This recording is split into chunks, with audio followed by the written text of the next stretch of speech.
जय हिंद दोस्तों, नमस्कार। मैं अंकित पाटीदार सागर कोचिंग के ऑफिशियल यूट्यूब चैनल पर आप सभी का बहुत बहुत स्वागत करता हूं। दोस्तों, आज हम भारत का सामान्य परिचय पढ़ेंगे और सामान्य परिचय के अंतर्गत भारत को सभी टाइप से या इन सामान्य परिचय के अंतर्गत जो भी महत्वपूर्ण तथ्य है या फैक्ट है उनको हम आज विस्तार पूर्वक चर्चा करेंगे।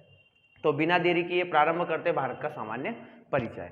तो सबसे पहले हम भारत के सामान्य परिचय के अंतर्गत दोस्तों सबसे पहला फैक्ट देखेंगे हम भारत के अन्य नाम। क्या देखेंगे? भारत के अन्य नाम। प्राचीन समय से ही दोस्तों आप लोग जानते होंगे भारत को समय समय पर अनेक नामों से पुकारा गया है। जैसे आज भी वर्तमान में भारत भी कहा जाता है, इंडिया भी कहा जाता है, हिंदुस्तान भी कहा जाता है। वहीं ऋग्वैदिक काल में इसको आर्यावर्त भी कहा जाता था। क्लियर? तो समय समय पर इसको अलग अलग नाम दिए गए। सबसे पहले हम भारत के उपनामों में बात करते हैं तो आर्यावर्त अर्थात वो भारत का क्षेत्र या भारत का उत्तरी और पश्चिमी क्षेत्र जहां पर आर्यों का आगमन हुआ और जहां पर आर्यों ने अपना जिसे निवास स्थान बनाया। इसी क्षेत्र के आधार पर भारत को प्राचीन काल में या ऋग्वेदों में किस नाम से उल्लेख मिलता है? आर्यावर्त के नाम से भी भारत का उल्लेख मिलता है दोस्तों। क्लियर? आगे मैं बात करूं तो दूसरे उपनाम की अगर मैं बात करने जाऊं तो भारत को आप लोग हिंदुस्तान भी कहते हो। क्या कहते हो? हिंदुस्तान भी कहते हो। क्लियर? तो हिंदुस्तान नाम देने के पीछे एक रोचक कहानी आप लोगों ने सुना होगा, क्योंकि भारत में जैसे ही ईरानी लोग आए, भारत के ठीक पश्चिम में ईरान पड़ता है, तो जैसे ही भारत में ईरानी लोग आए तो ईरानी लोगों को भारत में सबसे पहले जम्मू कश्मीर से एक नदी बहती है जिसका नाम है सिंधु। सिंधु के किनारे आए और इन लोगों ने आकर यहाँ पर पूछा कि हम कहाँ आ गए, तो वहाँ सिंधु नदी के किनारे उस समय जो भी लोग निवास करते थे तो उन्होंने कहा आप सिंधु के किनारे आ गए। क्लियर? तो दोस्तों, जैसे आप लोगों को पता होगा कि विश्व की अनेक वर्णमालाओं में कहीं ना कहीं साइलेंट वर्ड मिलता है आपको। क्लियर? और हिंदी में कोई भी साइलेंट वर्ड नहीं मिलता। तो उसी प्रकार ईरानी लोगों की अपनी वर्णमाला में या फारसी वर्णमाला में इनको स की जगह हमेशा ह पढ़ा जाता था, याद रखना है आप लोगों को, और ध की जगह क्या पढ़ा जाता था? द पढ़ा जाता था। स की जगह ह पढ़ा जाता था और ध की जगह द पढ़ा जाता था। इसी सिंधु को इन्होंने कहा कि हम कहाँ आ गए सिंधु के किनारे, या जो भी लोग निवास करते थे उन्होंने कहा कि आप सिंधु नदी के किनारे आ गए, तो इन्होंने कहा हम कहाँ आ गए? हिंदू नदी के किनारे आ गए। क्लियर? और इस नदी के किनारे जो भी लोग पाए जाते थे उनको क्या कहा? हिंदुस्तानी कहा। क्या कहा? हिंदुस्तानी कहा। यही हिंदू से कालांतर में परिवर्तित या अपभ्रंश होकर हिंदी बना और यही हिंदुस्तानी से क्या बन गया? आपका हिंदुस्तान। तो दोस्तों, आपको एक चीज नोट करना है कि हिंदुस्तान शब्द किन लोगों की देन है? तो ईरानियों की देन है। किन की देन है? ईरानियों की देन है। क्लियर? ईरानी लोगों ने इस शब्द को दिया है। ठीक है दोस्तों, अगले उपनाम की हम चर्चा करते हैं। तो भारत को प्राचीन काल में इंडिया या वर्तमान में भी इंडिया कहा जाता है। क्या कहा जाता है? इंडिया कहा जाता है। अर्थात यही संविधान की प्रस्तावना में शब्द इंडिया रखा गया है। क्लियर? तो इसी इंडिया नाम देने के पीछे भी वही कहानी है, क्योंकि भारत में यूनानी या ग्रीक लोग आए तो सबसे पहले इन्हें सिंधु नदी मिली, तो इन्हें ये क्या कहते थे? इंडस कहते थे। और इसी सिंधु का इंडस रूप से परिवर्तित होकर क्या बन गया? आपका इंडिया। सिंधु को ये क्या कहते थे? इंडस कहते थे। और इसी इंडस का परिवर्तित रूप आज वर्तमान में आपके सामने है इंडिया। तो इंडिया नाम किन लोगों की देन है? तो यूनानियों की, या इनको ही हम कहते हैं ग्रीक भाषा के लोगों के। क्लियर हुआ? तो तीन नाम हमने चर्चा किए। आर्यावर्त। क्लियर हुआ? तो आर्यावर्त ऋग्वैदिक काल में मिलता है, हिंदुस्तान ईरानियों की देन है, वहीं अगर बात करें तो इंडिया किसकी है? यूनानियों या ग्रीक के लोगों की देन है। क्लियर? अगले नाम करते हैं, भारत का नाम भारत कैसे पड़ा? क्लियर? तो दोस्तों, बड़ी रोचक कहानी है कि हमारा देश में प्राचीन समय से ही अनेक ऋषि मुनि रहे हैं। तो उनमें से ही एक थे दुष्यंत, और दुष्यंत के पुत्र का नाम था भरत, और उन्हीं के भरत के नाम पर भरत के नाम पर भारत इसका इंडिया का नाम रखा गया। तो कौन था? दुष्यंत के पुत्र भरत के नाम पर क्या रखा गया? इंडिया का नाम भारत रखा गया।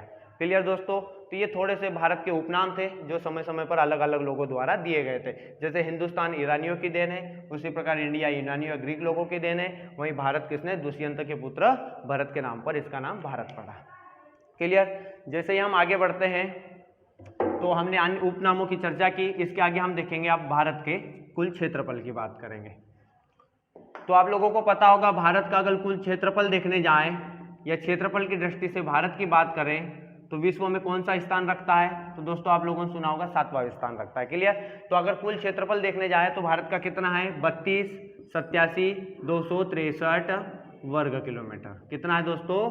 32,87,263 वर्ग किलोमीटर। अर्थात विश्व में भारत कुल कितना क्षेत्रफल रखता है? 32,87,263 वर्ग किलोमीटर क्षेत्रफल अपने पास रखता है।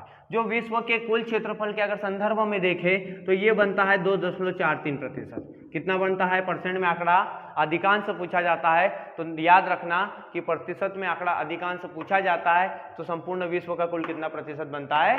तो 2-4% बनता है दोस्तों। क्लियर? अगर क्षेत्रफल की दृष्टि से अगर हम बात करना चाहें कि भारत का विश्व में कौन सा स्थान है, तो अभी मैंने कहा कि भारत का क्षेत्रफल की दृष्टि से विश्व में 7वां स्थान है। तो क्रमबद्ध तरीके से हम 7 देशों के नाम देखते हैं। प्रथम स्थान पर कौन आएगा आपका? तो याद रखना रूस।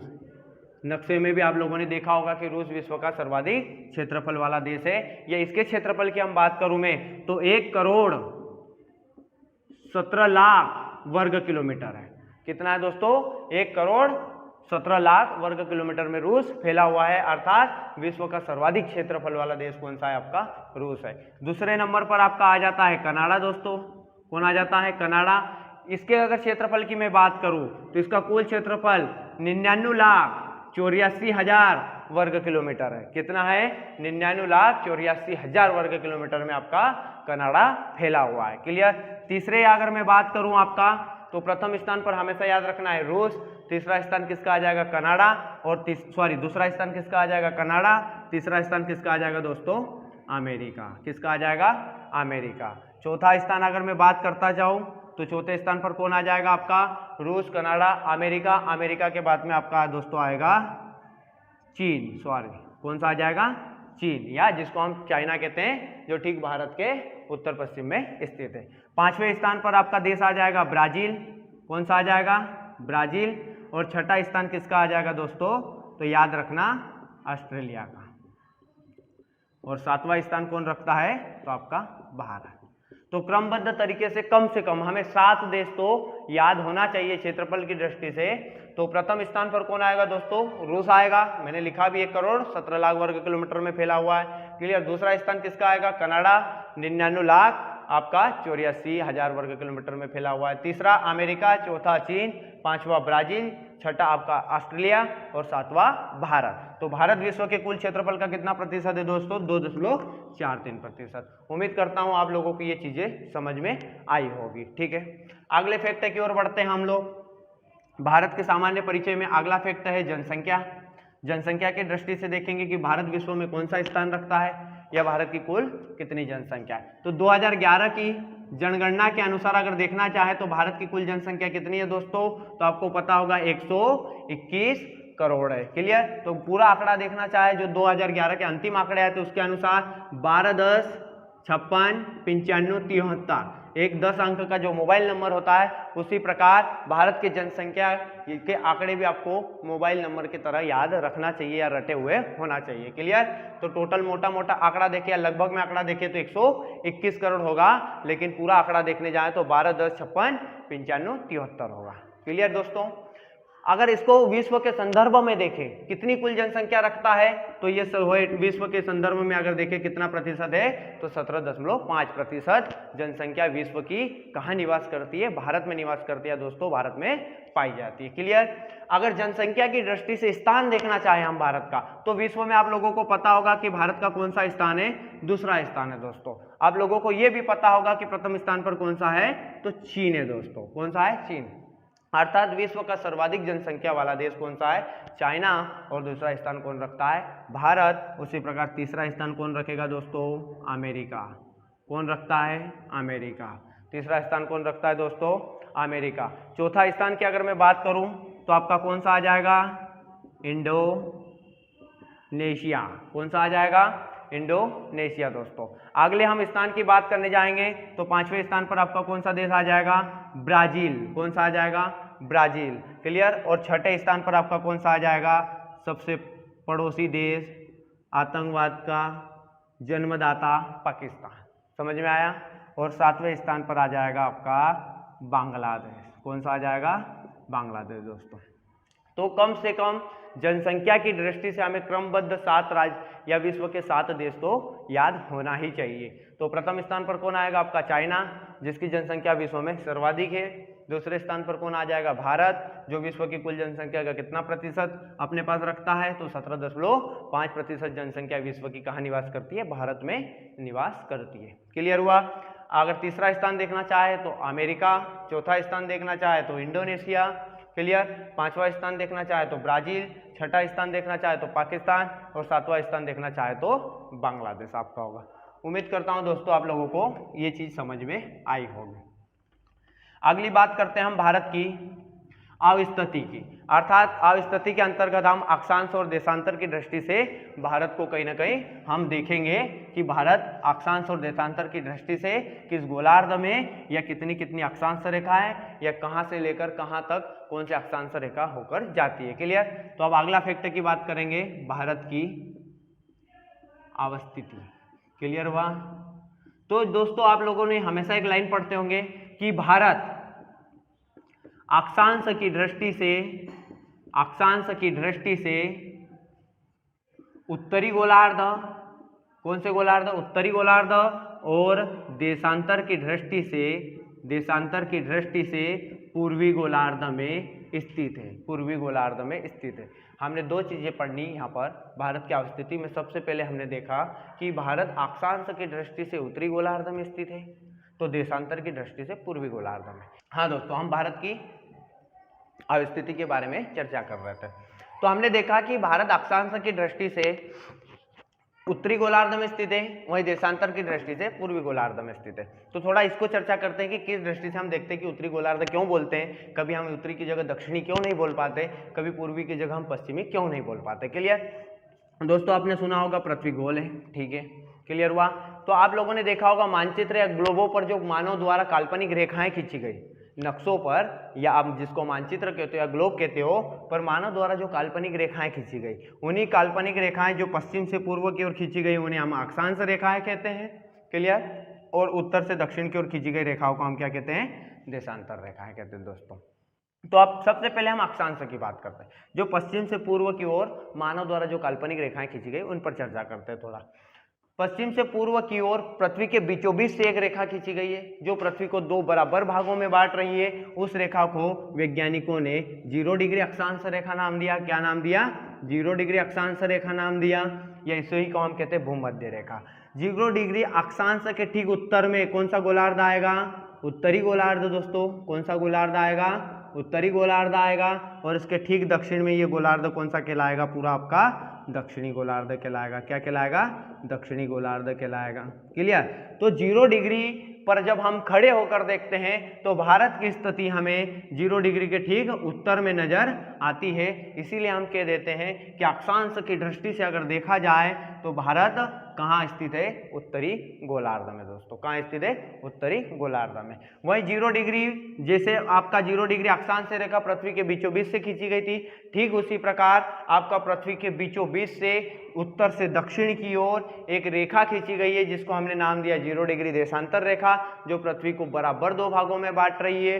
क्लियर। इसी 0 डिग्री देशांतर के पूर्व में आने वाले देशों को हम पूर्वी देशांतर के देश कहते हैं, और 0 डिग्री के ईस्ट साइड क्या आएगा, आपका पश्चिमी देशांतर आएगा। क्लियर। तो 0 डिग्री पर जब हम खड़े होकर देखते हैं तो भारत उसके पूर्व में नजर आता है। इसीलिए हमने कह दिया कि भारत देशांतर की दृष्टि से किस गोलार्ध में स्थित है, पूर्वी गोलार्ध में स्थित है। दोस्तों क्लियर। तो एक चीज तो आप लोगों को क्लियर हुई होगी कि अक्षांश और देशांतर की दृष्टि से भारत क्या अवस्थिति विश्व या ग्लोब या मानचित्रों पर रखता है, उत्तरी गोलार्ध और पूर्वी गोलार्ध। कौन सा गोलार्ध, उत्तरी और पूर्वी गोलार्ध। दोस्तों क्लियर। ज्यादा मैं अक्षांश और देशांतरों पर चर्चा नहीं कर रहा हूं क्योंकि बहुत लंबा टॉपिक है, मोटा मोटा थोड़ा सा आप लोगों को मैंने बताया है। क्लियर। तो एक चीज क्लियर हो गई कि भारत अक्षांश और देशांतर की दृष्टि से उत्तरी और पूर्वी गोलार्ध में स्थित होगा। क्लियर। अब हम देखते हैं कि भारत कौन सी अक्षांश रेखा से लेकर किस अक्षांश रेखा के मध्य स्थित है। क्लियर। तो दोस्तों हम बात करेंगे, तो मैंने अभी जस्ट आपको लोग डायग्राम बनाया था, बीच में से कहा कि पृथ्वी के बीचों बीच में से जो अक्षांश रेखा खींची गई है उसको 0 कहा, और अक्षांश रेखा प्रत्येक 1 डिग्री पर खींची गई है, इसलिए इसके उत्तर में भी 90 अक्षांश रेखाएं आएगी 0 डिग्री के उत्तर में। क्लियर। क्योंकि इस टाइप से 90 का कोण बनेगा, उसी प्रकार से 0 डिग्री के दक्षिण में भी ठीक कितनी अक्षांश रेखाएं होगी, 90 होगी दोस्तों। तो 0 के बाद में 1 2 3 करके ऐसे करके यहाँ पर कितनी है, 90 जाएगी। उसी प्रकार दक्षिणी गोलार्ध में कितनी अक्षांश रेखाएं खींची गई दोस्तों, 90 अक्षांश रेखाएं खींची गई। इसलिए टोटल अक्षांश रेखाओं की संख्या भी कितनी बताई जाती, 180, और एक 0 को जोड़ दिया जाता तो इनकी संख्या टोटल हो जाती है 181 मोटे तौर पर बताई जाती है। क्लियर।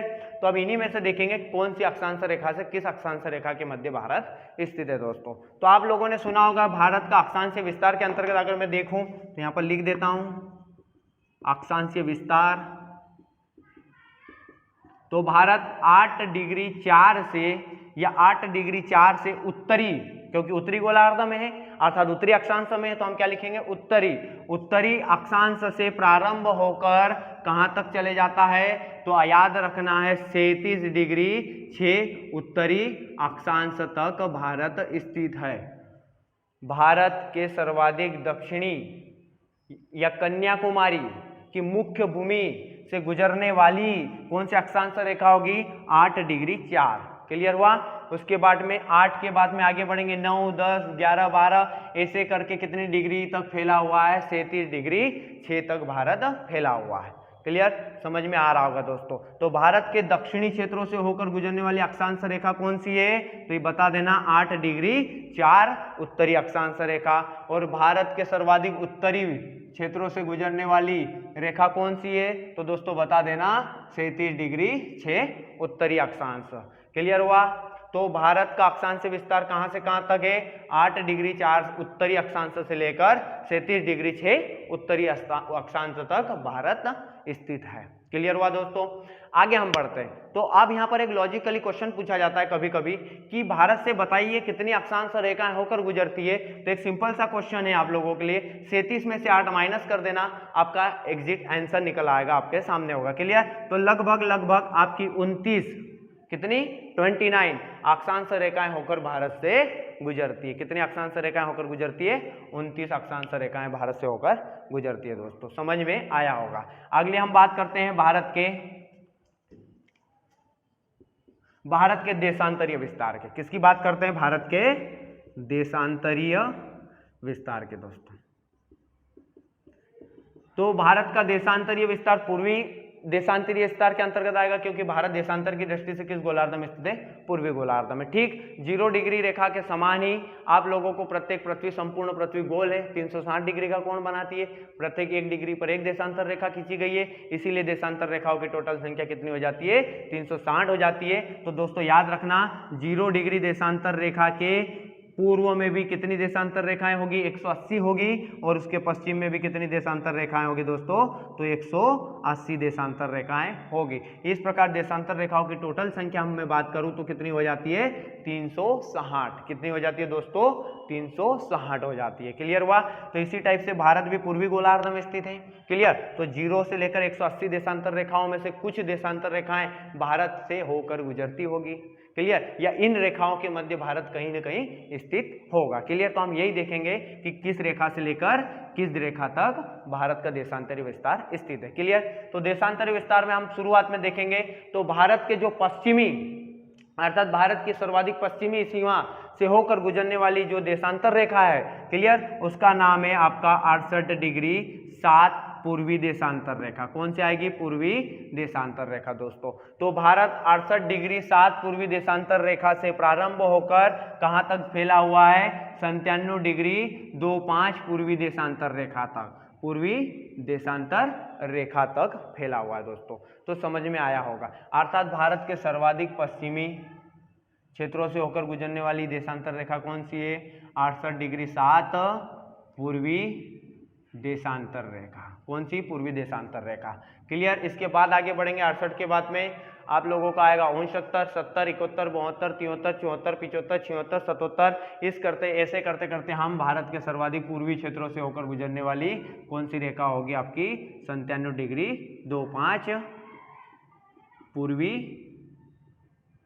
देशांतर रेखा दोस्तों। क्लियर।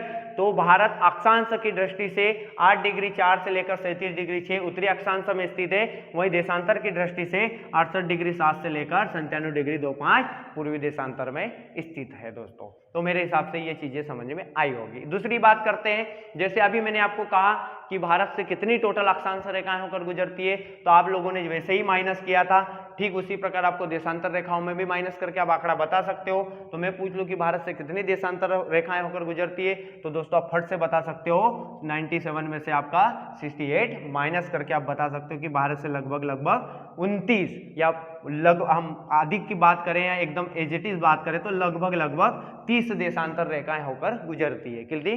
30 देशांतर, ये पॉइंट वाला भी उसमें आपका जोड़ लिया जाएगा। क्लियर। तो लगभग कितनी देशांतर रेखाएं होकर गुजरती है? 30। कितनी? 30। तो दोस्तों याद रखना, भारत से कितनी देशांतर रेखाएं होकर गुजरती है? तो 30 देशांतर रेखाएं होकर गुजरती है। मुझे लगता होगा कि आप लोगों को ये चीजें समझ में आई है। ठीक है, उम्मीद करता हूं। तो ये आप लोग स्क्रीनशॉट लेना चाहो तो वो भी ले सकते हो, या लिखना चाहो तो लिख भी सकते हो। ठीक है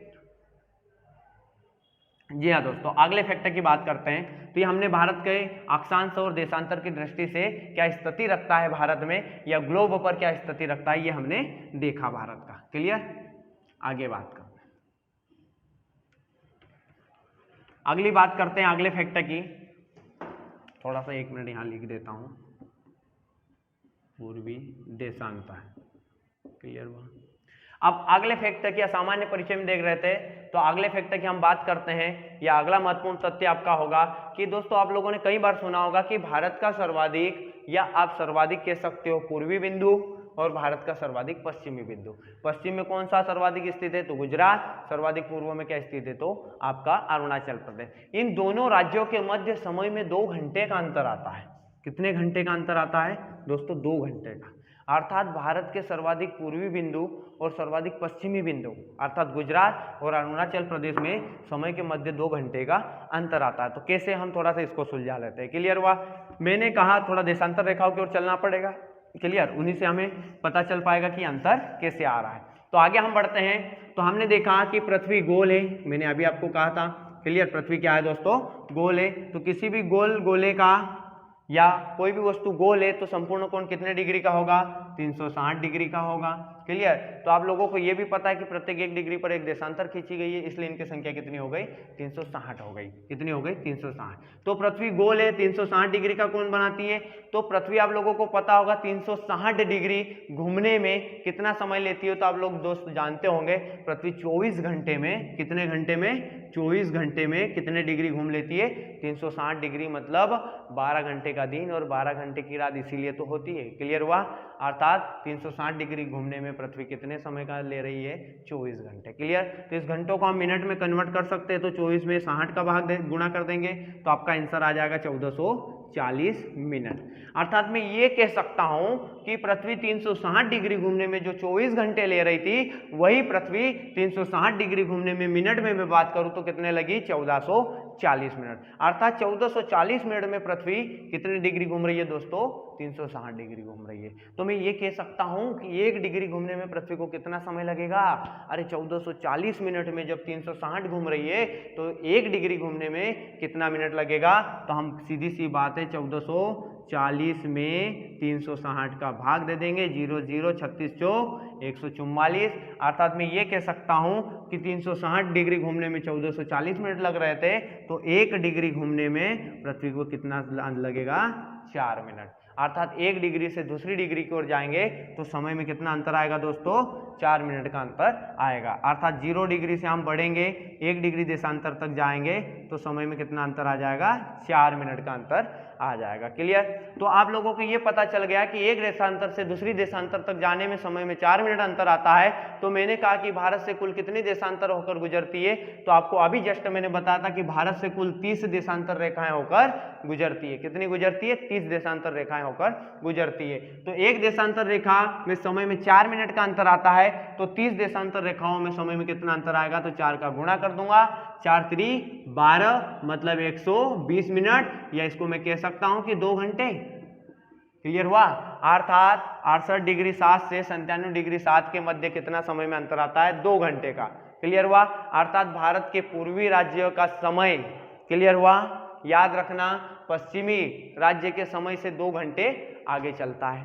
अर्थात मैं ये कहना चाहता हूं कि अगर मान लो कि अरुणाचल प्रदेश पूर्व में आता है और यहाँ सूर्य का उदय या सूर्योदय सुबह की 5 बजे होता है, तो पश्चिम में उसकी किरणें या गुजरात राज्य में उसकी किरणें कब गिरेगी, तो ठीक 2 घंटे बाद गिरेगी। क्यों ऐसा होगा, क्योंकि आप लोगों को दोस्तों पता है कि हमेशा आपका पृथ्वी किधर से किधर की ओर चक्कर लगा रहे, पश्चिम से पूर्व की ओर कारण, तो जिसके कारण पूर्व में सूर्य उदय होता है, इसलिए पूर्व के देशों का या पूर्व में आने वाले सभी क्षेत्रों का समय आगे चलता है और पश्चिम में आने वाले देशों का या जो भी क्षेत्र आ रहा है उनका समय माइनस में होगा। क्लियर हुआ, तो आपको क्लियर हुआ होगा कि पूर्व का समय आगे होगा और पश्चिम का समय पीछे होगा। क्लियर हुआ, तो यहाँ पर कब 5 बजे सूर्य उदय हो रहा, तो ठीक उसके 2 घंटे बाद, क्लियर हुआ, क्या होगा, आपका गुजरात में भी सूर्य उदय दिखाई देगा। क्लियर हुआ, तो इस प्रकार से नोट कर लेना कि भारत के सर्वाधिक पूर्वी और पश्चिमी बिंदु के मध्य समय में 2 घंटे का अंतर होता है, समय का 2 घंटे का अंतर होता है। समझ में आया होगा दोस्तों।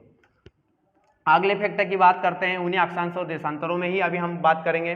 क्लियर, तो सबसे इंपॉर्टेंट आप बात करने जाएंगे महत्वपूर्ण अक्षांश रेखाओं की और महत्वपूर्ण देशांतर रेखाओं की। क्लियर, तो दोस्तों आप लोगों ने सुना होगा 0 डिग्री के ठीक या 0 डिग्री अक्षांश रेखा के ठीक उत्तर में एक 23.5 डिग्री पर एक रेखा खींची गई है, जिसको हम कहते हैं 23.5 डिग्री उत्तरी अक्षांश रेखा, या सामान्य भाषा में इसी को हम क्या कह देते हैं दोस्तों, कर्क रेखा। क्या कह देते हैं, कर्क रेखा दोस्तों कह देते हैं।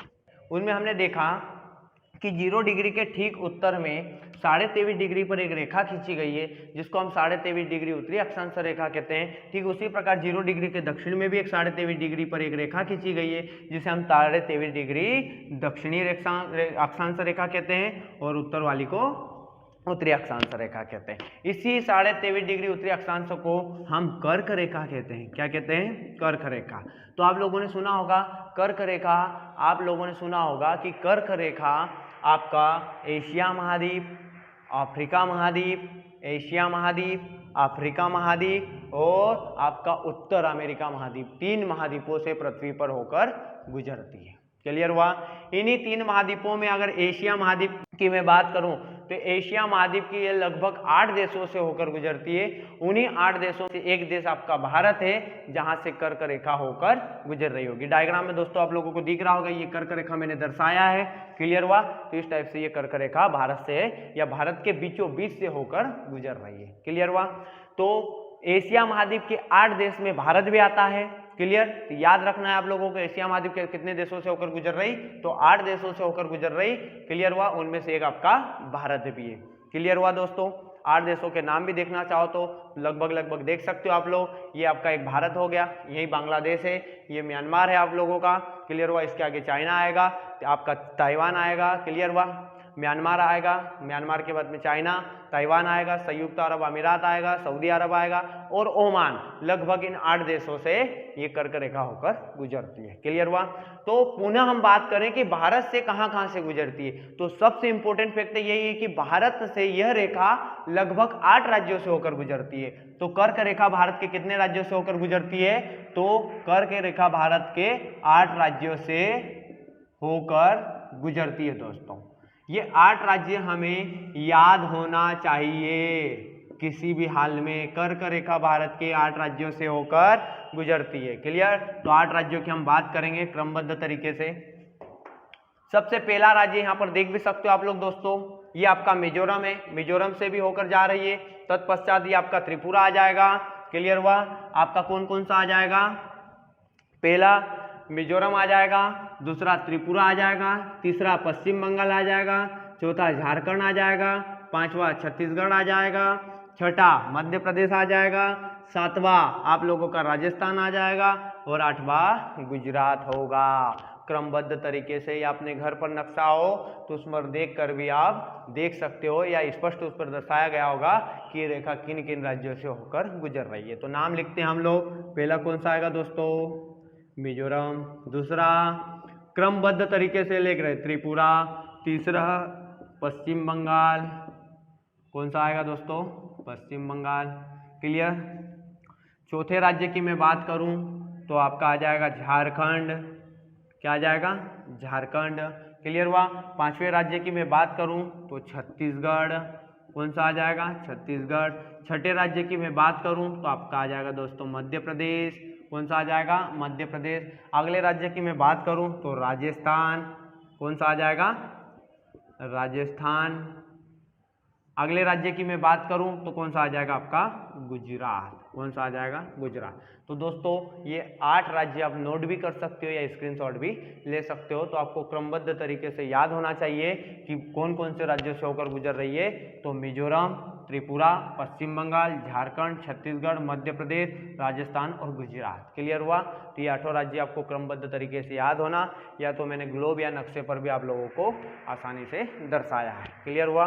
तो दोस्तों आप स्क्रीनशॉट भी इसका ले सकते हो। क्लियर।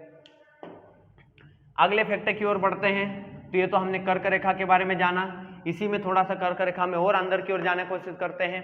तो आप लोगों को कभी कभी एग्जाम में ये पूछा जाता है कि 8 राज्यों से तो होकर गुजरती है, लेकिन किस राज्य की राजधानी कर्क रेखा के ऊपर स्थित है, या ये कह सकते हैं कि किस राज्य की राजधानी के ऊपर से कर्क रेखा होकर गुजरती है। तो ये आप लोगों को डायग्राम में दिख रहा होगा दोस्तों, झारखंड की राजधानी रांची ऐसी है जो कर्क रेखा के सर्वाधिक निकट स्थित है। गलती से मैंने ऊपर बना दिया दोस्तों, सॉरी। कहाँ स्थित है, कर्क रेखा ठीक इससे होकर गुजरती है। क्लियर हुआ। उसी के आगे की बात करें तो कर्क रेखा के निकट 2 राज्यों की राजधानी भी स्थित है। एक का नाम है भोपाल और एक का नाम है गांधीनगर। भोपाल मध्य प्रदेश की राजधानी है दोस्तों, वहीं गांधीनगर गुजरात राज्य की राजधानी है। तो क्लियर, उम्मीद करता हूं कि समझ में आ रहा होगा। कर्क रेखा के सर्वाधिक निकट स्थित राजधानी पूछ ले तो हमें झारखंड की राजधानी रांची को बताना है, अर्थात महेंद्र सिंह धोनी को याद रखना है। क्लियर हुआ, क्योंकि यही खेत है। क्लियर हुआ। उसकी बाद में बात करूं तो उसके दूसरी सर्वाधिक निकट स्थित राजधानियां भोपाल और गांधीनगर है। इसके अलावा भी इसके निकट स्थित राजधानियों की मैं बात करूं तो मिजोरम की राजधानी आइजोल, क्लियर, त्रिपुरा का अगरतला, क्लियर हुआ। इसके बाद में राजस्थान का बांसवाड़ा, राजस्थान का बांसवाड़ा, ये भी कहीं ना कहीं कर्क रेखा के निकट ही स्थित है दोस्तों। क्लियर हुआ। तो हमने बहुत सारे फैक्टर की चर्चा की है, आप लोगों को कर्क रेखा संबंधी चीजें आई होगी। अगली बात करते हैं दोस्तों। अब हमने ये अक्षांश में केवल मध्य प्रदेश से एक ही अक्षांश, सॉरी मध्य प्रदेश का नाम बोल दिया, भारत से एक ही अक्षांश रेखा जिसको हमने नाम दिया था कर्क अक्षांश रेखा, या 23.5 डिग्री उत्तरी अक्षांश रेखा, या कर्क रेखा। क्लियर, जो भारत के 8 राज्यों से होकर गुजर रही थी और उसकी विशेषताओं को हमने देखा। क्लियर। अब हम बात करेंगे देशांतर रेखा की। क्लियर। तो दोस्तों अभी मैंने कहा था कि देशांतर रेखाओं के कारण ही विश्व में समय में कहीं ना कहीं अंतर आता है। क्लियर, क्या आता है, अंतर आता है। तो इन्हीं देशांतर रेखाएं किसी भी देश की भौगोलिक सीमा से जितनी भी देशांतर रेखाएं होकर गुजर रही है, जैसे फॉर एग्जांपल आप देख सकते हो कि भारत से 30 गुजर रही है, तो इस 30 देशांतर रेखाओं में से एक देशांतर, कम से कम एक देशांतर रेखा भारत को मानक माननी पड़ेगी। क्यों माननी पड़ेगी? क्योंकि अगर भारत में ये 2 घंटे का समय में जो अंतर आ रहा है, इस अंतर को खत्म करना है तो भारत को एक देशांतर रेखा को मानक मानना पड़ेगी और उसी से अपने यहाँ की घड़ियां या समय जोनों का निर्धारण करना पड़ेगा। इसीलिए प्रत्येक देश द्वारा अपने देशों की भौगोलिक सीमा से होकर गुजरने वाली देशांतर रेखाओं में से एक रेखा को अपने देश में क्या किया जाता है दोस्तों, मानक माना जाता है। क्या मानक माना जाता है? एक देशांतर रेखा को मानक माना जाता है। ठीक उसी प्रकार भारत ने 82.5 डिग्री पूर्वी देशांतर रेखा, कौन सी? पूर्वी देशांतर रेखा। क्लियर। या इसी को हम कहते हैं भारतीय, या इसी को हम कहते हैं भारतीय, इसी को हम कहते हैं भारतीय मानक समय रेखा। क्लियर। को मानक माना है। क्यों मानक माना है? कि संपूर्ण भारत सरकार द्वारा घोषणा की गई है कि 82.5 डिग्री पर जो समय होगा, 82.5 डिग्री पर जो समय होगा संपूर्ण भारत में पश्चिम हो कि पूर्व हो, वो समय ही मान्य किया जाएगा। अर्थात 82.5 पर जो समय होगा संपूर्ण भारत में वही समय उस समय हो रहा होगा। क्लियर। तो हमने किस मानक रेखा माना है? 82.5 डिग्री पूर्वी देशांतर रेखा को, या इसी को हम कहते हैं भारतीय मानक समय रेखा। जो अंतरराष्ट्रीय मानक समय रेखा जिसका नाम है 0 डिग्री या ग्रीनविच रेखा, जो लंदन के ग्रीनविच से गुजरती है, कितने घंटे आगे चल रही है? 5.5 घंटे। क्यों? क्योंकि मैंने अभी कहा आप लोगों को कि जो ग्रीनविच मिनी टाइम है, GMT जिसको कहते हो, से भारतीय समय कितने आगे चल रहा है, 5.5 घंटे। क्यों चल रहा है, ये प्लस क्यों लिखा, थोड़ी चर्चा कर लेता हूं। मैंने अभी कहा था कि 0 डिग्री देशांतर रेखा के पूर्व में आने वाले देशों का समय आगे होगा। क्यों होगा, क्योंकि सूर्य की सबसे पहली किरण पूर्व में ही गिरती है, तो आगे होगा। इसी कारण जितने भी 0 डिग्री के पूर्व में आते हैं उनका समय हमेशा प्लस में होता है, और 0 डिग्री के पश्चिम में आने वाले देशों का समय माइनस में चलेगा। तो 0 डिग्री के पूर्व में ही तो भारत स्थित है, हमने अच्छे से विस्तार से चर्चा की थी। क्लियर, तो इसीलिए 82.5 डिग्री, 1 डिग्री से दूसरी डिग्री पर जाने में 4 मिनट का अंतर आ रहा, तो 82 डिग्री तक आएंगे तो कितने मिनट का अंतर आ जाएगा, टोटल लगभग 5.5 घंटे का। कितने घंटे का दोस्तों, 5.5 घंटे का। अर्थात मैं ये कह सकता हूं कि लंदन में अगर 12 बज रही दोपहर के, तो भारत में उस समय शाम के 5:30 बज रही होगी दोस्तों। कितनी बज रही होगी, 5:30 बज रही होगी। क्लियर, तो मुझे उम्मीद करता हूं आप लोगों को समझ में आया होगा। क्लियर, इसीलिए प्रत्येक देश द्वारा अपने देश की भौगोलिक सीमा से जितनी भी देशांतर रेखा होकर गुजर रही है, उनमें से कम एक देशांतर रेखा को मानक मानना ही पड़ता है, अनिवार्य बाध्यता है। क्लियर हुआ दोस्तों, ठीक है। आगे हम बात करते हैं कि देशांतर रेखा भारत के किन किन राज्यों से होकर गुजरती है। तो मैंने नक्शे में भी स्पष्ट दर्शाया है, लेकिन इसमें राज्य नहीं बनाए हैं। क्लियर, तो आप लोग नक्शे पर देखकर आराम से उसको समझ सकते हो कौन कौन से राज्यों से होकर गुजरती है। फिर भी मैं बता देता हूं एक बार कि भारतीय मानक समय रेखा है या 82.5 डिग्री पूर्वी देशांतर रेखा है, वो भारत के 5 राज्यों से होकर गुजरती है। कितने राज्यों से होकर गुजरती है दोस्तों, 5 राज्यों से होकर गुजरती है। क्लियर, तो 5 राज्य कौन सा आएगा, सबसे पहला राज्य उत्तर प्रदेश से होकर गुजरती है।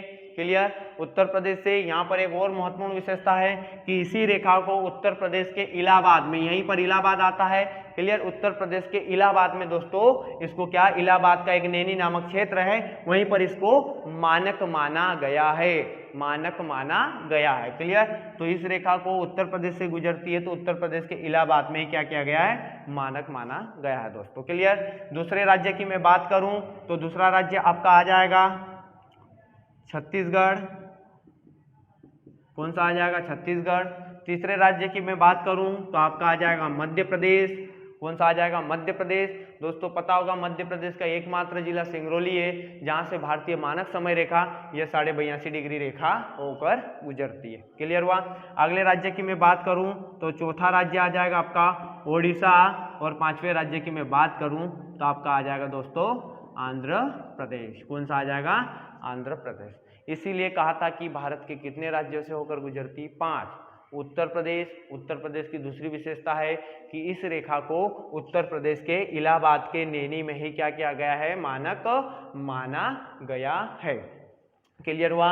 आगे छत्तीसगढ़ से होकर गुजरती, मध्य प्रदेश की केवल सिंगरौली से होकर गुजरती है दोस्तों, ओडिशा से गुजरती है और आंध्र प्रदेश से होकर गुजरती है। क्लियर, तो जो कर्क रेखा या 23.5 डिग्री उत्तरी अक्षांश रेखा और 23.5 डिग्री पूर्वी या 82.5 डिग्री पूर्वी देशांतर रेखा, क्लियर, कहाँ कहाँ से होकर गुजर रही थी, कैसे गुजर रही थी, इनका काम क्या है, ये दोनों पर हमने विस्तार से चर्चा की है। क्लियर हुआ।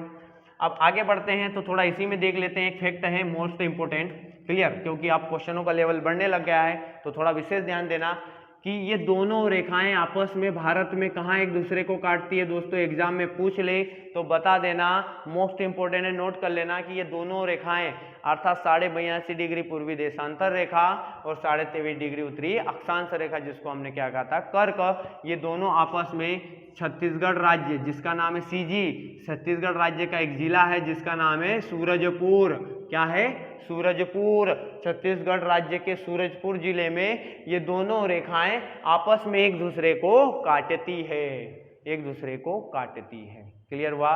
तो मोस्ट इंपोर्टेंट फैक्ट मैंने आपको बताया, आप नोट भी कर सकते हो कि दोनों रेखाएं आपस में एक दूसरे को कहां पर काटती है, तो छत्तीसगढ़ राज्य के सूरजपुर जिले में दोनों रेखाएं आपस में एक दूसरे को दोस्तों काटती है। क्लियर हुआ। तो ये लगभग हमने अवस्थिति के अंतर्गत सभी उसके जितने भी महत्वपूर्ण बिंदु थे सभी पर दोस्तों हमने चर्चा की है। क्लियर, तो मैं यहाँ पर लिख देता हूँ सूरजपुर किस राज्य में आता है, तो छत्तीसगढ़ में। किस राज्य में आता है दोस्तों, छत्तीसगढ़ में आता है। क्लियर हुआ। तो छत्तीसगढ़ का सूरजपुर जिले में ये दोनों रेखाएं आपस में एक दूसरे को काटती है। क्लियर हुआ। आगे बढ़कर बात करते हैं हम भारत के उत्तर से दक्षिण और पूर्व से पश्चिम की लंबाई चौड़ाई की थोड़ी सी बात कर लेते हैं, थोड़ा सा 1 मिनट का काम है। क्लियर हुआ? तो याद रखना, भारत की उत्तर से दक्षिण की लंबाई कोई बताना चाहे तो कमेंट बॉक्स में भी आप जवाब दे सकते हो। क्लियर हुआ? अन्यथा मैं बता ही रहा हूँ। क्लियर? तो भारत के उत्तर से दक्षिण की आप लोगों को पता होगा कुल लंबाई दोस्तों याद होगी अच्छे से, तो 32-14 किलोमीटर है। क्लियर? कितनी है? 32-14 किलोमीटर है। क्लियर हुआ? अर्थात उत्तर से दक्षिण की लंबाई कितनी है? 3214 किलोमीटर। कितनी है? 3214। उसी प्रकार दोस्तों मैं अगर बात करने जाऊं तो पूर्व से, यहां पर बना देता हूं, पूर्व से पश्चिम की लंबाई कितनी है? तो याद रखना दोस्तों ये 2933 किलोमीटर। कितनी है? 2933 किलोमीटर। अर्थात पूर्व से लेकर पश्चिम में कितने किलोमीटर में भारत फैला हुआ है? 2933 किलोमीटर में। उसी टाइप से उत्तर से दक्षिण में कितने किलोमीटर में फैला है दोस्तों? तो 3214 किलोमीटर में। कितने? 3214 किलोमीटर में। जी हाँ दोस्तों, समझ में आ रहा होगा। ओके, अगले फैक्टर की ओर बढ़ते हैं। सामान्य परिचय देख रहे हैं। सामान्य परिचय में हम भारत के जितने भी महत्वपूर्ण तथ्य हैं, क्लियर, या महत्वपूर्ण फैक्ट है जो किसी भी एग्जाम में पूछे जाते हैं या बार बार पूछे गए हैं या आने वाले किसी भी एग्जाम में दोहराए जाएंगे या रिपीट किए जाएंगे, उन्हीं पर हम लोग चर्चा कर रहे हैं। क्लियर? तो दोस्तों हमने भारत के उत्तर और दक्षिण, पूर्व से और पश्चिम लंबाई चौड़ाई की भी हमने विस्तार से चर्चा की। क्लियर? आगे बढ़ते हैं हम लोग। तो भारत के उत्तरी, दक्षिणी, पश्चिमी और पूर्वी, सर्वाधिक पूर्वी छोर या उत्तरी छोर या सर्वाधिक दक्षिणी छोर या सर्वाधिक पश्चिमी छोर पर स्थित पॉइंट बिंदुओं की भी हम बात कर लेते हैं। क्लियर? यहाँ से भी कई बार दोस्तों क्वेश्चन बनता है आप लोगों को। तो दोस्तों मैं बात कर रहा था आप लोगों के सामने कि भारत के सर्वाधिक उत्तरी बिंदु कौन सा है, दक्षिण में सर्वाधिक दक्षिणतम बिंदु कौन सा है, भारत का सर्वाधिक पूर्वी बिंदु कौन सा है, भारत का सर्वाधिक पश्चिमी बिंदु कौन सा है। तो याद रखना, भारत का सर्वाधिक उत्तरी बिंदु इंदिरा कोल है। क्या है आप लोगों का? इंदिरा कोल है, जो जम्मू एंड कश्मीर में स्थित है। उसी प्रकार भारत के सर्वाधिक दक्षिणतम बिंदु की बात करें या दक्षिणी बिंदु की बात करूं मैं, तो कौन सा है आपका? इंदिरा पॉइंट। कौन सा है दोस्तों? इंदिरा पॉइंट, जो कहाँ स्थित है आपका? ग्रेट निकोबार में। क्लियर हुआ? याद रखना, ग्रेट निकोबार, अंडमान निकोबार मैंने यहाँ पर नहीं बनाया। अगले में जैसे भी लेक्चर मेरा आएगा, अगले लेक्चर में मैं बिल्कुल दर्शाऊंगा, उस पर चर्चा भी करूंगा। तो ग्रेट निकोबार द्वीप समूह का सर्वाधिक दक्षिणतम द्वीप है जिसका नाम है ग्रेट निकोबार। इसी ग्रेट निकोबार में भारत का सर्वाधिक दक्षिणतम बिंदु इंदिरा पॉइंट स्थित है। अर्थात भारत की दक्षिणतम बिंदु यहाँ तक लगभग आएगा। क्लियर हुआ? तो याद रखना, इसीलिए कई बार आप लोगों ने पढ़ा होगा भारत का अक्षांशीय विस्तार 6 डिग्री 4 से प्रारंभ होता है, न कि 8 डिग्री 4 से। क्लियर? लेकिन 8 डिग्री 4 कहां से मानते हैं हम दोस्तों? भारत की मुख्य भूमि से। कहां से? मुख्य, अर्थात कन्याकुमारी से मानते हैं। क्लियर हुआ? अगर टोटल देखें ग्रेट निकोबार या इंदिरा पॉइंट को जोड़ लें तो भारत का उत्तरी अक्षांशीय विस्तार कितना है? 6 डिग्री 4 से 37 डिग्री 6 तक दोस्तों। कहां तक? 37 डिग्री 6 तक। क्लियर हुआ? अगली बात करते हैं हम भारत के सर्वाधिक पूर्वी बिंदु की। तो इसका नाम है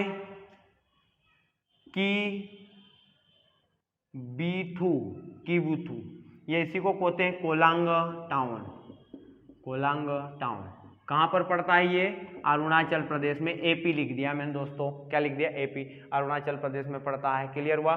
कीबुथु भी कहते हैं, कोलांग टाउन भी कहते हैं। अगले सर्वाधिक पश्चिमी बिंदु की मैं बात करूं तो भारत के सर्वाधिक पश्चिम में स्थित बिंदु है, तो दोस्तों मैं बता देता हूं, सर्वाधिक पश्चिम में स्थित गारो मातो, या इसी को हम कहते हैं गिरी मातो। क्या कहते हैं? गिरी मातो, या इसका दूसरा नाम नहीं, या इसी का स्थान पर है सर क्रीक। क्या है? Sir creek. ये दोनों है आपके गुजरात में। कहां पर है? गुजरात में, कच्छ की खाड़ी। क्लियर हुआ?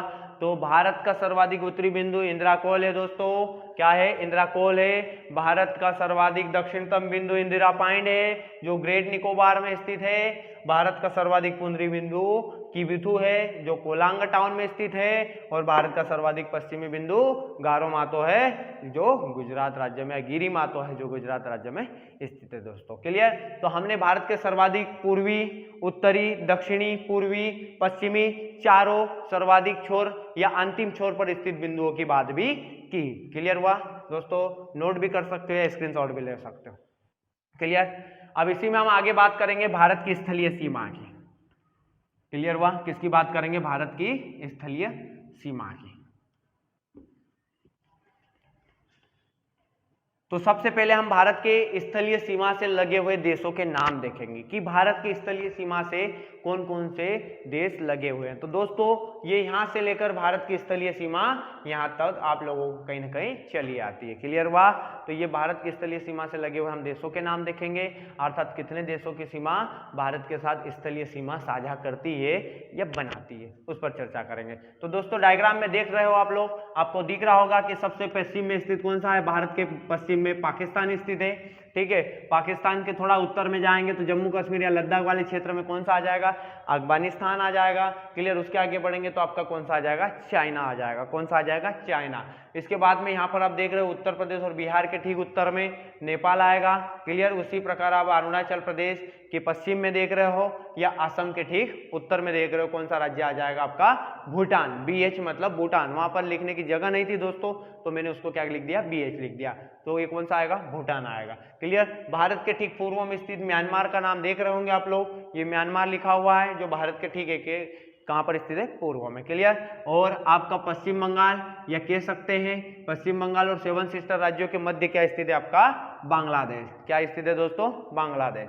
बी का मतलब बांग्लादेश। क्लियर। क्या स्थित है? बांग्लादेश स्थित है। तो लगभग या गिन कर भी बोल सकते हो कि 1 2 3 4 5 6 और 7 अर्थात 7 देशों की सीमा भारत की स्थलीय सीमा से लगती है। कितने? 7 देशों की सीमा भारत के स्थलीय सीमा को लगती है या छूती है। क्लियर। इन 7 में देखें तो महत्वपूर्ण फैक्टर तो ये है कि किस देश के साथ भारत सर्वाधिक स्थलीय सीमा बनाता है। तो दोस्तों आप लोगों को पता होगा बांग्लादेश वो देश है या राज्य है जिसके साथ भारत सर्वाधिक स्थलीय सीमा बनाता है या साझा करता है, जो 4096 किलोमीटर है। कितनी है? 4096 किलोमीटर। क्लियर हुआ। वही दोस्तों सर्वाधिक की बात कर ली तो न्यूनतम की बात करेंगे तो आप लोगों को पता होगा अफगानिस्तान, या मैं लिख देता हूं अफगानिस्तान एक देश है। क्लियर। जो लद्दाख पर यहाँ पर देख रहा हो कि यहाँ से यहाँ तक अफगानिस्तान के साथ भारत स्थलीय सीमा बनाता है, तो अफगानिस्तान भारत के साथ सबसे कम सीमा बनाने वाला देश है, अर्थात 80 किलोमीटर। अर्थात सर्वाधिक कम स्थलीय सीमा किस देश के साथ साझा हम करते हैं? अफगानिस्तान के साथ दोस्तों। और सर्वाधिक सीमा किस देश के साथ साझा करते हैं दोस्तों? तो बांग्लादेश के साथ हम लोग बनाते हैं, जो 4096 किलोमीटर है, और न्यूनतम कितनी आपकी? 80 किलोमीटर। क्लियर हुआ। तो उम्मीद कर रहा होगा दोस्तों आप लोगों को समझ में ये चीजें आ रही होगी। क्लियर। तो अब एक एक देश के साथ हम ये भी देखेंगे। हमने बड़ा छोटे की बात कर ली, सर्वाधिक न्यूनतम की बात कर ली। क्लियर। कितने देश लग रहे ये देख लिया, कौन सा पूर्व में है, कौन सा पश्चिम में है, कौन सा उत्तर में है। क्लियर हुआ। इनकी भी हमने चर्चा कर ली। अब हम बात करने जा रहे हैं कि भारत के कौन कौन से राज्य अपने पड़ोसी देशों के साथ सीमा बनाते हैं या सीमा साझा करते हैं। तो सबसे पहले हम लोग पाकिस्तान के साथ देखेंगे। क्लियर हुआ। तो पाकिस्तान के साथ भारत के कौन कौन से राज्य सीमा बनाते हैं, तो यहां पर नोट करते जाना। क्लियर हुआ। तो पाकिस्तान को भारत का एक सबसे पहला राज्य देख रहे होगे जिसका नाम है गुजरात छूता है, अर्थात पाकिस्तान के साथ सबसे पहला राज्य कौन सा आ जाएगा दोस्तों? गुजरात आ जाएगा। क्लियर। गुजरात के आगे बढ़ेंगे दोस्तों, यहाँ पर आपको पता होगा राजस्थान है। क्लियर। तो ये एक आ जाएगा आपका राजस्थान। तीसरा कौन सा आ जाएगा? यहाँ पर आप लोगों ने देखा होगा पंजाब है। कौन सा है दोस्तों? पंजाब है। तो पंजाब आ जाएगा दोस्तों। आगे बढ़ेंगे तो यहाँ पर कौन सा आ जाएगा? जम्मू कश्मीर केंद्र शासित प्रदेश अब बन गया है, तो जम्मू एंड कश्मीर आपका केंद्र शासित प्रदेश आ जाएगा। इसके ठीक और उत्तर में जाएंगे तो ये लद्दाख वाला कुछ भाग आ जाएगा। क्लियर। क्योंकि लद्दाख भी अब क्या बन गया है? आपका केंद्र शासित प्रदेश बन गया है। क्लियर, 370 हटने के बाद ये दोनों क्या बन गए, केंद्र शासित प्रदेश। तो दोस्तों पाकिस्तान के साथ भारत का गुजरात, राजस्थान, पंजाब, जम्मू कश्मीर, लद्दाख, क्लियर, ये इतने राज्य भारत के उसके साथ या अर्थात पाकिस्तान के साथ सीमा का निर्धारण करते हैं, सीमा बनाते हैं दोस्तों। क्लियर हुआ। तो ये पाकिस्तान के देखें। अगली बात करते हैं तो अफगानिस्तान के साथ भारत का कौन से राज्य सीमा बनाता है, क्योंकि अफगानिस्तान के साथ दोस्तों आप लोगों को पता होगा केवल भारत का एक राज्य है जो उसके साथ सीमा का निर्धारण करता है, जिसका नाम है आप लोगों का, या एक केंद्र शासित प्रदेश है जिसका नाम है वर्तमान में लद्दाख। क्या है, लद्दाख। क्लियर हुआ दोस्तों, क्या है, लद्दाख। क्लियर हुआ। तो याद रखना है भारत का एक केंद्र शासित प्रदेश केवल लद्दाख अफगानिस्तान के साथ सीमा का निर्धारण करता है या सीमा बनाता है दोस्तों। क्लियर। अगली बात हम चाइना की करेंगे दोस्तों। किसकी करेंगे, चाइना की। तो चीन के साथ थोड़ा सा देख लेते हैं। याद रखना हमने अफगानिस्तान का देख लिया है, पाकिस्तान का देख लिया है, हम बात करेंगे अब चाइना की। किसकी बात करेंगे, चाइना की। तो चाइना को भारत के कौन कौन से राज्य छूते हैं, तो सबसे पहला आपका आ जाएगा यहाँ पर लद्दाख। क्लियर हुआ दोस्तों, कौन सा आ जाएगा, लद्दाख। लद्दाख के बाद में जैसे ही आगे बढ़ेंगे, क्लियर हुआ, तो लद्दाख के बाद में जैसे ही आगे बढ़ेंगे तो यहाँ पर एक राज्य आता है जिसका नाम है पश्चिम बंगाल। क्या आएगा, पश्चिम बंगाल, सॉरी पश्चिम बंगाल बोल दिया दोस्तों, हिमाचल प्रदेश। क्या आएगा, सॉरी हिमाचल प्रदेश। क्लियर। उसके बाद आगे बढ़ेंगे तो एक राज्य आएगा जिसका नाम है उत्तराखंड। क्या आएगा, उत्तराखंड। इसके आगे बढ़ेंगे तो यहाँ पर सिक्किम आएगा। सिक्किम के आगे बढ़ेंगे तो अरुणाचल प्रदेश दोस्तों। कौन से आएंगे तो मैं यहाँ पर नोट कर देता हूँ या लिख देता हूँ। तो याद रखना दोस्तों, सबसे पहले आप लोगों का लद्दाख। क्लियर। जैसे ही आगे बढ़ेंगे तो आपका आ जाएगा HP हिमाचल प्रदेश। जैसे ही और आगे बढ़ेंगे तो आपका आ जाएगा उत्तराखंड। क्या आ जाएगा, उत्तराखंड। देवभूमि जिसको कहते हैं, देवों की भूमि कहते हैं। क्लियर हुआ। केदारनाथ, बद्रीनाथ जिसी को हम कहते हैं उत्तराखंड में ही स्थित है। क्लियर हुआ। तो उत्तराखंड, उत्तराखंड के आगे बढ़ेंगे तो आप लोगों का आ जाएगा सिक्किम। क्या आ जाएगा दोस्तों, सिक्किम। सिक्किम के आगे बढ़ेंगे तो आपका यहाँ पर कौन सा रहा है, अरुणाचल प्रदेश। तो दोस्तों क्या आ जाएगा आपका AP लिख देता हूँ, अर्थात पूरा लिख देता हूँ अरुणाचल प्रदेश। AP में आप लोग आंध्र प्रदेश पढ़ लोगे, अरुणाचल प्रदेश। क्लियर। तो लद्दाख, हिमाचल प्रदेश, उत्तराखंड, सिक्किम और अरुणाचल प्रदेश किसके साथ सीमा बनाते हैं, तो चाइना के साथ सीमा बनाते हैं दोस्तों। किसके साथ सीमा बनाते हैं, चाइना के साथ सीमा बनाते हैं। क्लियर। अब आगे बढ़ते हैं तो अगले राज्यों की मैं बात करता हूं, तो यहीं पर लिख देता हूं। अगले राज्य की हम बात करेंगे तो आपका आ जाएगा नेपाल। कौन सा राज्य आ जाएगा, नेपाल दोस्तों।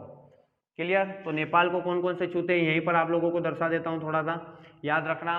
तो नेपाल को भारत के कौन कौन से राज्य नेपाल के साथ सीमा बनाते हैं, तो सबसे पहला यहाँ पर आएगा उत्तराखंड, या UT में कर रहा हूं, यहाँ लिख देता हूं उत्तराखंड। दूसरा आएगा दोस्तों यहाँ पर उत्तर प्रदेश है, UP से ही अलग हुआ है आपका उत्तराखंड, तो याद रखना 2 आ जाएंगे यही। क्लियर। इसके बाद में आपका आ जाएगा तीसरा बिहार दोस्तों। क्या आ जाएगा, बिहार दोस्तों। चौथा आ जाएगा यहाँ से, क्योंकि पश्चिम बंगाल की सीमा भी लगती है तो PB भी आ जाएगा थोड़ा सा, पश्चिम बंगाल। अगला आ जाएगा दोस्तों आपका सिक्किम। कौन सा आ जाएगा, सिक्किम। कौन सा आ जाएगा, सिक्किम दोस्तों। तो उत्तराखंड, UP, बिहार, पश्चिम बंगाल और सिक्किम राज्यों की सीमा किसको छूती है, नेपाल को छूती है। किसको छूती है, नेपाल को छूती है। क्लियर। आगे मैं बढ़ूंगा तो अगला फैक्ट हम लिखेंगे। अब हम भूटान के साथ देख लेंगे, तो भूटान का भी यहीं पर दर्शा देता हूं ताकि आप लोग आसानी से स्क्रीनशॉट ले सकते हो। क्लियर हुआ। तो भूटान में हम देखने जाएंगे। क्लियर। तो भूटान के अंतर्गत देखेंगे तो सबसे पहले दोस्तों आप लोग देख सकते हो सिक्किम है, यहाँ पर असम है, यहाँ पर अरुणाचल प्रदेश है। क्लियर हुआ। तो यहाँ पर सिक्किम है, यहाँ पर असम है, यहाँ पर अरुणाचल प्रदेश है। क्लियर हुआ। तो याद रखना सिक्किम, असम, और असम के बाद क्या आ जाएगा, अरुणाचल प्रदेश। क्लियर हुआ। तो ये राज्य किसके साथ सीमा निर्धारण करते हैं, भूटान के साथ सीमा बनाते हैं दोस्तों। आगे बढ़ेंगे तो हम म्यांमार पर आ जाएंगे। क्लियर। म्यांमार को कौन कौन से देशों की सीमा छूती है, तो यहाँ पर मैं म्यांमार का कर देता हूं दोस्तों। तो म्यांमार के अंतर्गत हम बात करें तो म्यांमार को भारत के कौन कौन से राज्यों की सीमा छूती है? तो दोस्तों आपको दिख रहा होगा यहाँ पर अरुणाचल प्रदेश है, नागालैंड है, मणिपुर है, मिजोरम है। क्लियर हुआ? इतने राज्यों की सीमा किसको छूती है? आपके म्यांमार को छूती है। कौन कौन से है? तो मैं एक बार और बोल देता हूँ, अरुणाचल प्रदेश, अरुणाचल प्रदेश, दूसरा आपका आएगा नागालैंड,